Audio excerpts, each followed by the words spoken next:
ยามค่ำมาแต่ละมื้อสิประมาณนี้พี่น้องสบายดีเด้อพี่น้องสบายดีเบิดสุขทุกคนเนาะสบายดียามค่ำพี่น้องเน่อลิจ้าไข่ดองเลยแม่จอยเอาไข่ดองเลยล่ะสบายดีลิ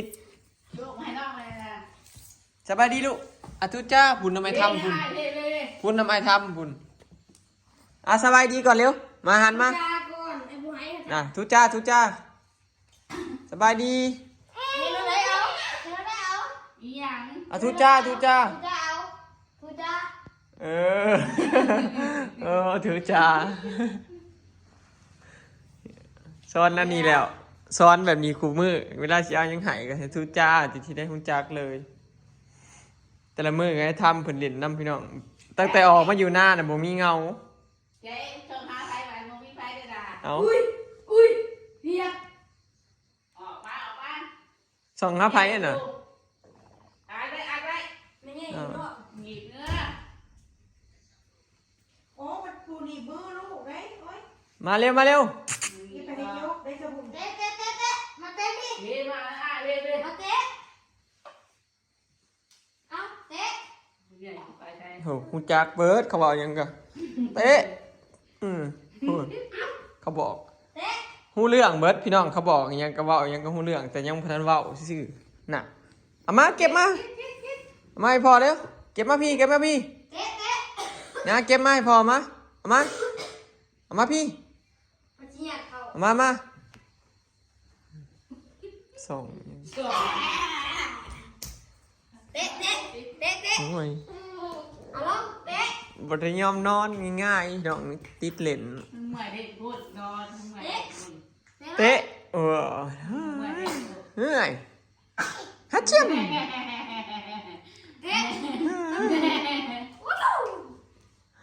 โหดเตะเลยเอาไปขาบุอย่ามั้งยกเงินกันเตะจับเช้ากันโอ้ไปแล้วมาเลยอันนี้น้อยอันนี้อ่ะอยู่เตะชื่อบอกบ้านมาให้เตะบ้านนี้มาเลย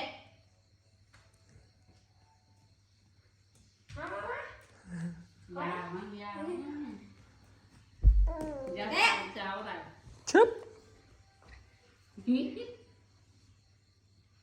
เตะสึกบานหม้อเลยทำเตะสึกบานหม้อเลยทำเตะเอาเตะ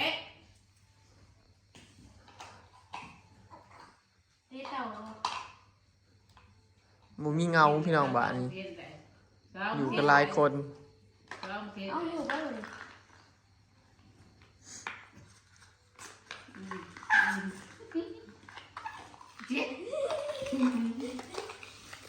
เอาเห็นยังเอามา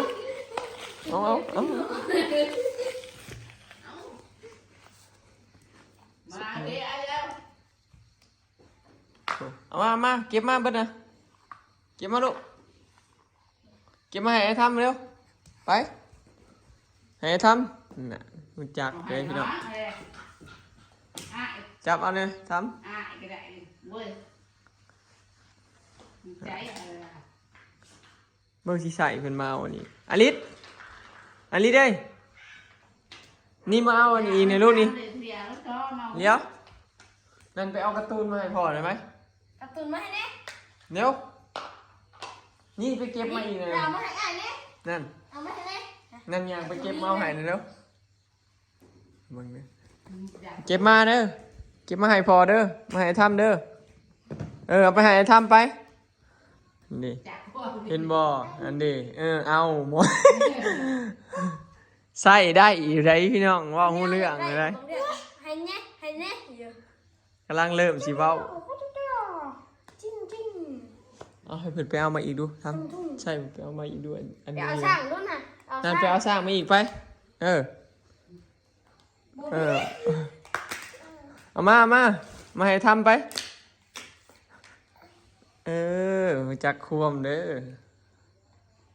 เอาให้ท่ายเอามาอีกนะอันหนึ่งนะเห็นวาลิศ ลิศ นั่นสร้างนั่น นี่นั่นเห็นบ่อยู่ในกล่องน่ะไปเอามาอีกเอามาให้ทำเด้อ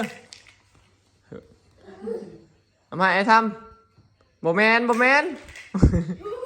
ดี๋ยวแบกมา แก้วก็ยืนกองไปมันกอง เบิ่งส่งรูดตูดนะ จูงขนาดนั้น เอาไปเอามาอีกนะนั่นไปเก็บมาอีกนะเหลืองๆเด้ออันเหลืองๆเด้อ สร้าง อันเหลืองๆบ่แม่นนั่นเอานั่นเฮ้อ ช่างเอาละ โอ้ย ไปว่าจะเอา นี่น่าเล่นเหลืองๆนี่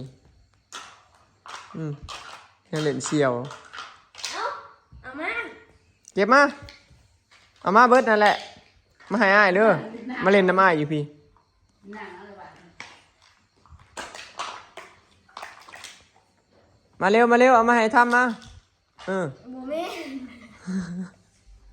นี่ได้เฮ้เนี่ยมาเดียวไว้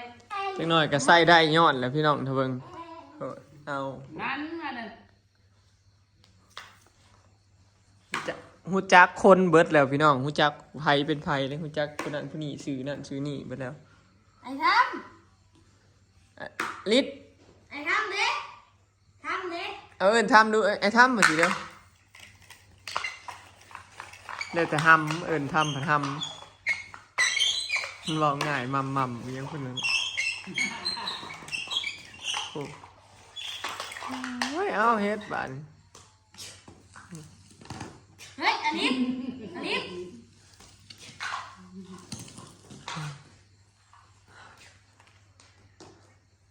มันก็จะเฮ็ดคือกันมันก็จะเฮ็ด พูดไปแล้วพูด เพิ่นก็อยากเฮ็ดคือเขาเด้เออ พูดได้พูด เฮ้ยให้แน่ขอแน่ขอแน่ เอาถือเอาไปหาทำไป ขอแน่ เอาไปหาทำไป หุ่น จับเพื่อนเลย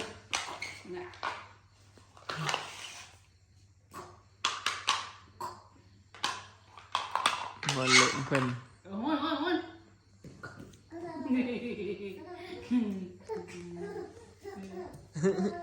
ค่ะ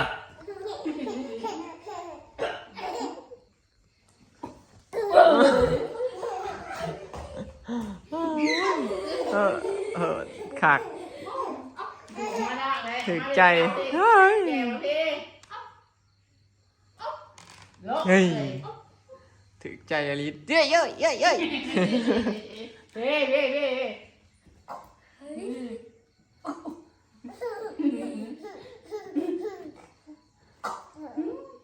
มันก็ชิโยนแล้วบ้านี่ ย้อน เฮ้ยคัก เอาเจ๊ มาเลยจ้ะ อย่างวนไปวนมา มาดอนไหนแกวพี่เงาะแล้วสิแกวพี่ ถึกใจอลิศพี่น้องเดียวมันอยู่หน้า ถึงมาดอนอะไรนะ มีหมูเล็ดลาย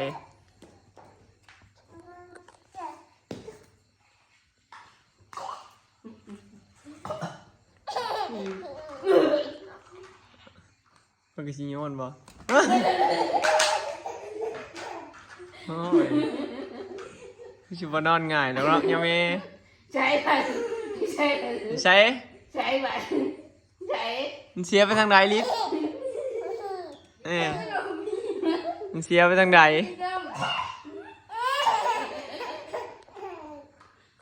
ตั้งแต่ออกมาอยู่หน้าเนี่ยกับแบบนี้นะพี่น้องเล่นหยอกกันอยู่นี่แหละ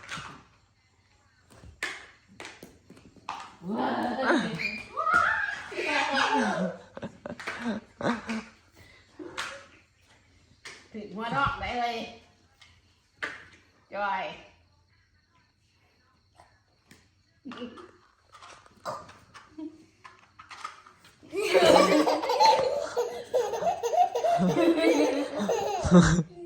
ถือ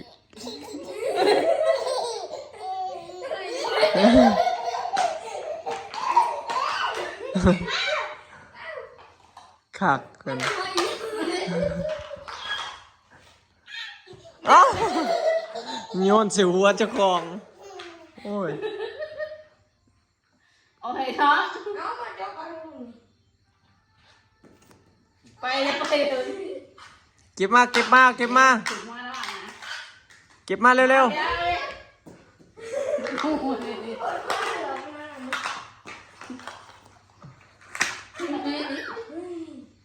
มาเลยแก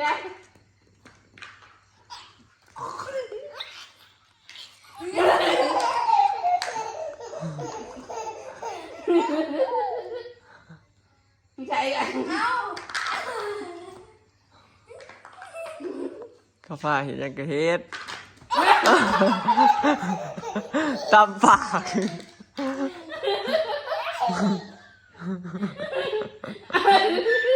เอ้านั่นเจ็บเด้อยังแม่เด้อโยนสิวเจ้าของเด้อ เอาเกี่ยว เดี๋ยวไอ้ กระพุ้งมันจำเกี่ยว เอามาเร็วเอามาเร็วเอามา มาเดี๋ยวไอ้ เตะมาพี่ เตะ เตะมา มาพี่แกหามมาพี่เมื่อไปถึงอ่ะพี่มาพี่มามั้ง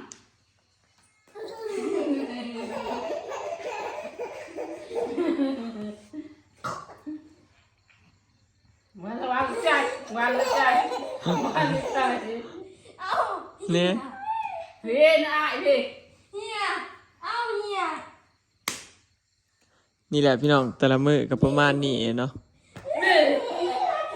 เล่นหยอกกันมวนเออ มันจำเกี่ยวเอาที่จำอีกก็จะ มือนี่บ่ได้คอยลงคลิปไลฟ์คลิปพี่น้องเมื่อยเมื่อคืนนี้อันหมูได้ลูกตีสองเนาะเผื่อคลอดแล้วอย่างนั้นแล้วก็พอดีเกือบแกล้งเนาะ ทุกที่อ่ะ โอเคเนาะพี่น้องคลิปนี้ก็สิขอเก็บภาพบรรยากาศไว้สำนี้เด้อเนาะพี่น้องฝากเบิ่งคลิปฝากเป็นกำลังใจในเด้อเนาะพี่น้องคือสิได้อยู่พี่อยู่หน้าหลายมืออยู่ดอก เนี่ยบอ เนาะ กนะ เพื่อบ้านสิแล้วเนาะ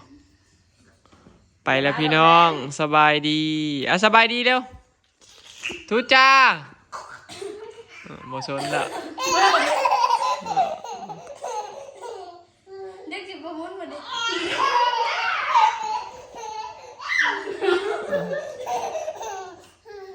คักคือสิบ่สนใจพ่อกับแม่เลยล่ะพี่น้องวันนี้ เอาไอ้น้องไอ้น้อง ได้หมู่เล่นเลย เอาเนี่ย นี่เล่นนะแม่ทบุญกำลังทำ เอา